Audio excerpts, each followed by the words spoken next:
আসসালামু আলাইকুম আদনান, কেমন আছো তুমি? হ্যাঁ, আলহামদুলিল্লাহ।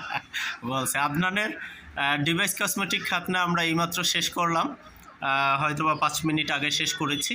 তো তিনি ডিভাইস কসমেটিক খাতনা শেষে চেয়ারে বসে একেবারে মোবাইল দেখতেছে, মোবাইলে কার্টুন দেখতেছে। তার যে সুন্নাতে খাতনা বা মুসলমানি হয়েছে তিনি সেটা ফিল করতেছেন না।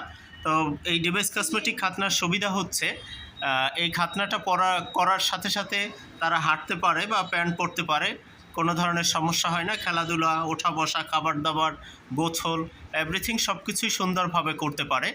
আমরা আদনানের পরে প্রস্তুত আছে আমাদের আবরারকে হচ্ছে আমরা এখন ডিভাইস কসমেটিক খাতনা এটা আমরা করব। তো আবরার হচ্ছে সাহস পেয়েছে আদনানের বর্তমান অবস্থা দেখে। আবরার, তোমার কি কোনো ভয় লাগে এখন? হ্যাঁ, তোমাকে আমরা এখন ক্লিন করে দিব।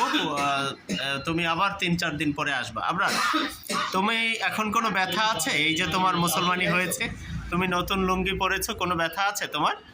কোনো ব্যথা নেই, কোনো সমস্যা নেই। তাই বর্তমান সময়ে এসে আমরা যারা অ্যানালগ পদ্ধতিতে খাতনা করতেছি তার থেকে আমরা এই ডিভাইস কসমেটিক খাতনাটাকে বেছে নিতে পারি। আদনানের সাথে তার দাদা আছে এবং আম্মা আছে, বাবা আছে, কাকা আছে, সবাই আছে। আমার এই মোবাইলের পিছন সাইডেই আমরা তারা বসে আছে। তো আমরা আদনান, সবাইকে একটা সালাম দিয়ে দাও। আদনান, একটা সালাম দিয়ে দাও। জোরে বলো।